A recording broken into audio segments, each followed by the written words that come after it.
Good morning. Good morning. All right, that's better. Well, thank you to our media partners for joining us for today's announcement. I first would like to acknowledge our elected officials and community partners who are here with us today. We have City Councilwoman Tabitha Taylor, Councilman Jerry Bowman, Councilwoman Lavette Fuller. We have Chris Giordano, President, General Manager of the State Fair of Louisiana, Liz Swain, Chairman of the State Fair of Louisiana. We also have Gary Lash, CEO of the YMCA. We also have Independence Bowl staff here with us. Steve Randall, Chief Operating Officer for Ochsner LSU Health. Dr. Lamar Gorey, Superintendent of Caddo Parish Public Schools. We also have Stephen Walpole, the President of the Queensboro Neighborhood Association.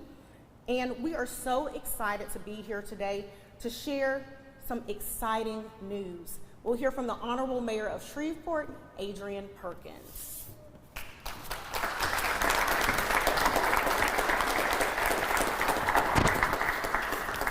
Good morning. This is one of the most exciting days as my tenure of mayor. I'm so excited to be here this morning. And I got to tell you all, my first comments have to be about growing up in this city.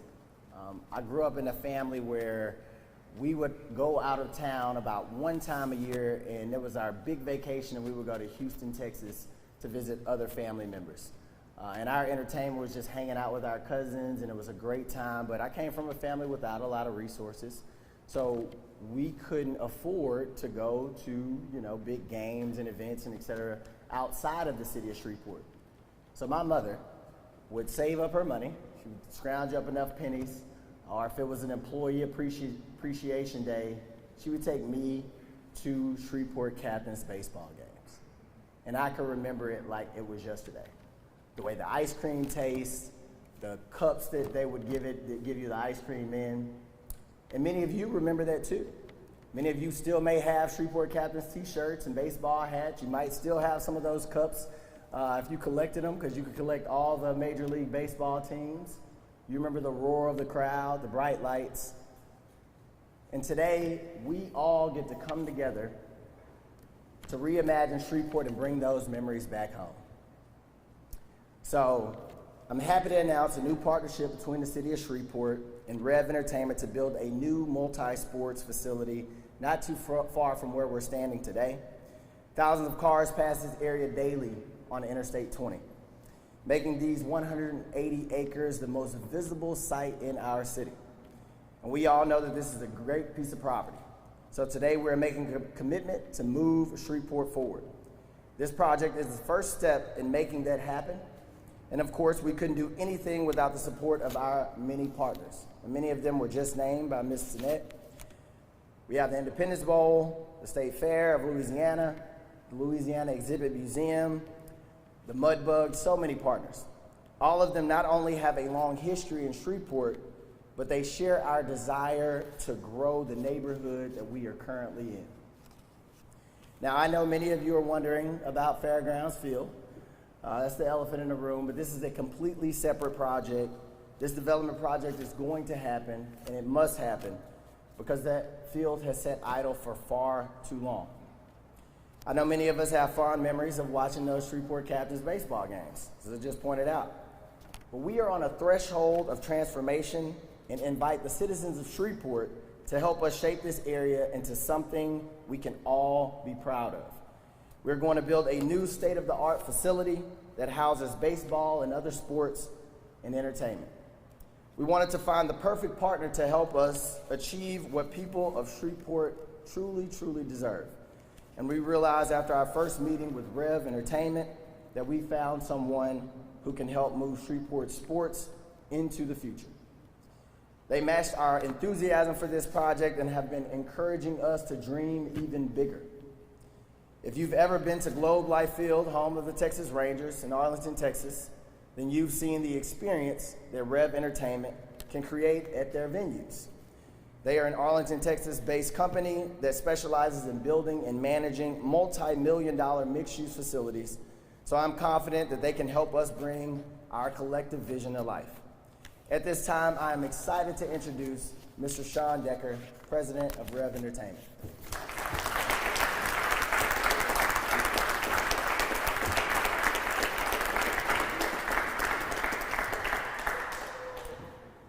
Thank you. It's never super exciting to follow a mayor at the dais, so he's much better at this than I am. But I want to first start by thanking the mayor and the city. I've been really fortunate to get to work in what I think are some of the best cities in the country, with some of the best staffs in the country. And I have to tell you, I've never seen a place that moves with this kind of passion and speed and excitement for what's going on. So I hate calling out a lot of people because I'm sure I'm going to miss some, but beyond the mayor, I'd like to thank Shanerica for all her work, and Markel, Shelley, Chief Whitehorn. The staff has been incredible. Since our first meeting a few months ago, we've been back, I think, just about every week. We've got to meet a ton of folks, and that's kind of the next piece. To see the excitement of folks here and to meet with the stakeholders has been incredible. And then to see them show up today, I'm very honored and excited to be here with them as well. I think in our first meeting, as we started talking about some of our projects and seeing the possibility in Shreveport, as the mayor noted, the common theme came to be to dream bigger. And I think that's what's so exciting about this partnership. It's so exciting. We've had a number of listening sessions and a number of meetings with folks in the area, and to sit and hear the thoughts, the visions, the opportunities to dream bigger is quite exciting. This project is a massive point of pride for Rev Entertainment, and for me personally, I told the staff in my first meeting, I started my career in baseball as a professional umpire, and I came and umpired in the facility across the street, and I remember a lot of amazing things about it. I didn't get to have ice cream, Mayor, but it was renowned for the best food in all of the league at the time, and I got real excited with my physique to hit the spread after the game. The lights, the action, all of those things were really big. And we are so excited to be a part of bringing that back to Shreveport. That's a really big deal for us. So I think it's also important to know that for us, this has to be more than just baseball. Baseball will be the anchor, but what we want to do in this community and how we want to partner with these stakeholders, this has to be complementary. And so we are thrilled to work with so many of the folks we've met, from the Mudbugs to the State Fair, to the Independence Bowl. All of these folks and many more, the museum, will make this a successful project as we work with the folks of Queensboro, the region, the city. This is going to be a massive deal for all of us. So I think it's important that we note that as we get started here, that as excited as we are to use the sports and entertainment as the anchor and the catalyst here, we've got as many questions today as we do answers. We've got a lot more listening to do. We've got a long schedule ahead of us and a lot of work and a lot of diligence to make sure that we are doing all those things to be collaborative and to work together on it. And the work starts today. We get to work, and we've already been working, but it's going to be a lot more than Rev Entertainment. It'll be so many people that are in this room and so many that are not. I assure you, you'll probably be quite underwhelmed with me and my status, but I assure you won't be with the team that we've put together that'll be on this project. I'd like to take a quick minute just to recognize a few folks. Rob Matwick is the Executive Vice President of the Texas Rangers. Rob and I have worked together for more than a decade now. Rob has a career that spans more than 4 decades in professional baseball. I think he'd want me to tell you he did get carded at dinner last night, though, so you couldn't tell that by looking at him. Rob was principally involved. He's worked for 3 major league clubs. He was principally involved in the design and build of Minute Maid Park in Houston. He did over $60 million in renovations to what is now Choctaw Stadium in Arlington, Texas, and was the lead on the project for Globe Life Field. He brings a vast amount of experience and will be a huge asset to this project. We also have Madison Sanfilippo with us. I've also had the pleasure of working with Madison for more than a decade now. Madison has a distinguished career both with the Texas Rangers. She left and worked in real estate for a while and is now the Vice President of Marketing and Communications for Rev. She also led our entire project around the Vote Yes campaign in Arlington and getting the stadium built. So she'll be a big asset.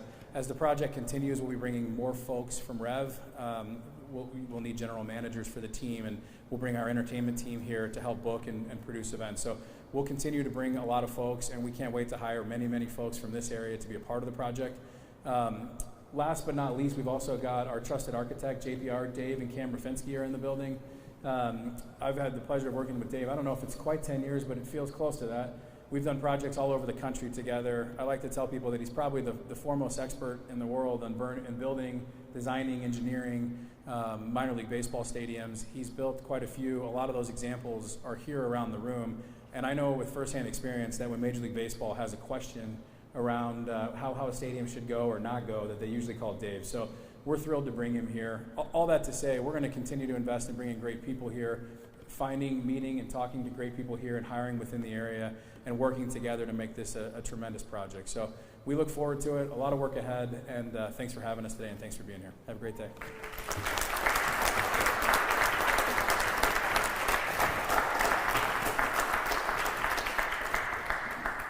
Once again, thanks so much, Sean, for being here. One thing that really impressed me about this group once we met them was not only their enthusiasm and their vision and their track record, but they insisted that we meet with the local stakeholders because they said we cannot bring a successful business model here that competes against the assets that are already here. We have to complement those. So grateful to be working with you all and so grateful to have such great assets in this community and teammates that are willing to see something like this through. We've set up a website at reimagineshreveportla.gov, and we're asking you all to tell us what you'd like to see in this property as we're going through the due diligence and building out what we can see. This is exciting not only for the city of Shreveport, but for everyone who lives here and travels to our city for entertainment. I'm excited thinking about all the possibilities as we reimagine the future and we move Shreveport forward.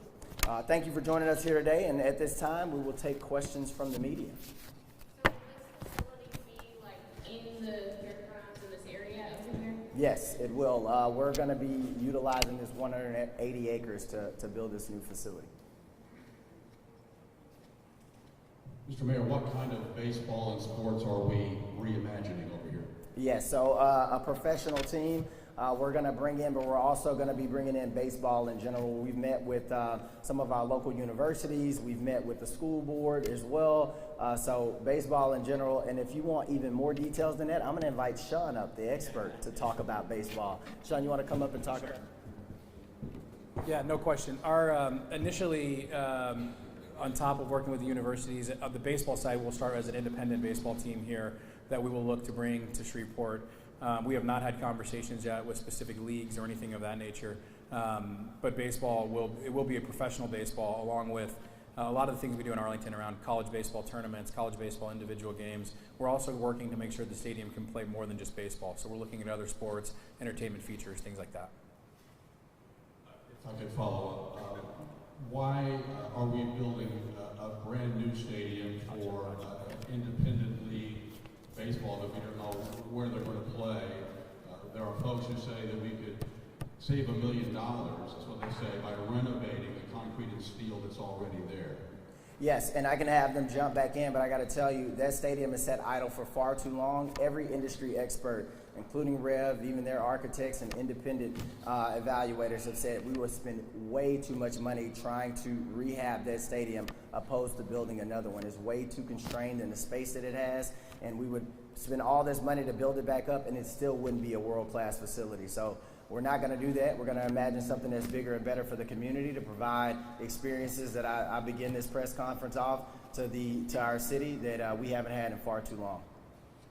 What is the funding mechanism for this? You said, what is the funding mechanism for this? So there's going to be a couple things, but ultimately this is a public-private partnership. And the way this will be paid for will be a long-term lease agreement and also revenues from this project. How much public money? Well, we'll see as we build out the project. And how will we get that public money? With revenues and with a long-term lease agreement. What is the timeline on breaking ground? So our timeline right now, we can't give you a specific target. I want this to happen as quickly as possible, obviously, but we have to do it right. Our timeline began with meeting with community partners that we've already talked about today. At this phase, we're actually building out the details on what it's going to look like, and that's the reason why we can have community feedback at this time. We want to make sure that this is something that the community truly buys into and they feel like it's their own. One other thing that Sean didn't bring up, but I'm going to bring up, and us getting an independent baseball team, the way that we actually grow to get a farm team is by attendance. So if we fill these stands week in and week out and we show that Shreveport community can support an independent team, then we'll be first in line due to our geographical locations to be a part of a team one day. But we got to come out as a community to support that. So, you know, John, really answering your question, we don't have an exact timeline now, but we're going to make sure we can provide the best facility possible to the city of Shreveport.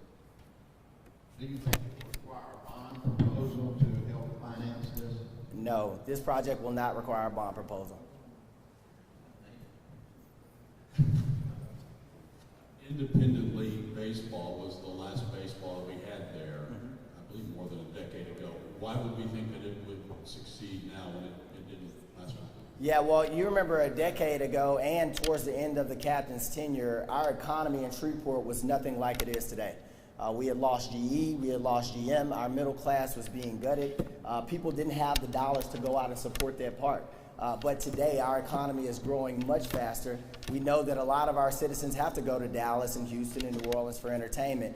So we want to be able to park those dollars right here at home. We want to be able to give those families an opportunity to stay here and get that world-class experience. So because our economy is different, people have more dollars to spend. We're confident that this project is not only going to be sufficient, we think that it's going to be very, very successful. So since right now the demolition process is halted for Fairgrounds Field, what's the plan of attack if they say that it can't be demolished? Yeah, so that's a completely separate project. We have 180 acres. That's going to play out the way that it's supposed to play out, but we have 180 acres, and we're committed to bringing baseball back. So. And I get that, but I just mean, like, if that facility continues to sit there, will you guys revisit, like, refurbishing that? We don't know how that's going to play out right now, so we want to make sure today we're focused on this particular project, and we're telling the citizens of Shreveport that we're bringing baseball back, we're bringing back a multi-purpose facility, and that we all are going to be able to create those fond memories regardless that we all grew up with. When will we be able to see some drawing of what is being envisioned over there? Well, hopefully you can see it within the next 60 days or so. But again, I've pointed out we have to get a lot of community feedback. We're still working with architects and still looking at the site plan right now. So hopefully within the next 60 days, we'll have something to present to the public. Do we have a ballpark cost? No, at this time we do not. Because again, if the public says, hey, we want 2 additional like kids parks around, then obviously costs are going to go up. If they don't say that, costs will stay down. So we don't have a ballpark cost right now. We know that through our public-private partnerships, we have looked at an array of options, and we'll be able to afford this based off of revenues and based off of that long-term lease agreement. Mr. Decker, is there something you can point to, compare to that you might build here?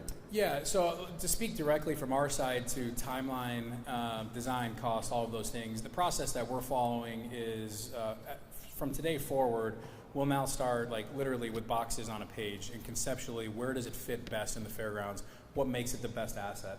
That will take time. I know the architects start sweating anytime I put them on a timeline, so I like to do that. I like the 60 days. That may be a little aggressive. But from conceptual design, it'll start with boxes on a page on how it lays out right and what are the amenities that go with it, all of those things. From there, once we pick that, then we'll start to design the ballpark based on those. At that point, which 60 days would be amazing, it's maybe a little aggressive. From that point, then we'll have the architects and contractors, and we'll get competitive bids on what that project costs. So I would say by early Q1 next year, we should have a sense of what it could look like and what that look would cost. Do you have an idea of how many seats that you would like to have in the stadium?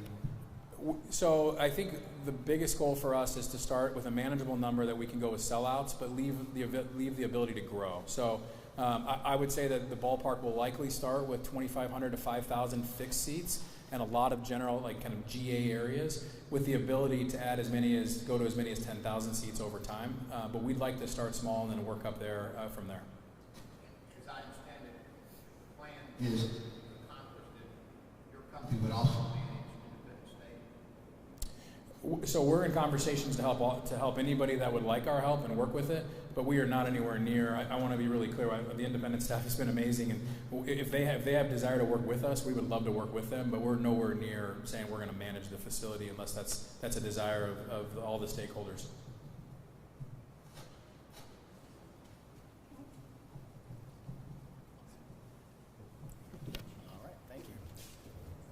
All right, once again, I just want to thank our community members for coming out as well. Thank you so much for supporting this project and being willing to listen to this project. And I want to thank all of our community partners behind me. As you can see, we really made sure that we went out and we got community buy-in to start this project, and we can't wait to see the feedback that we get from the community as we reimagine Shreveport. So thank you all so much. Let's continue moving Shreveport forward.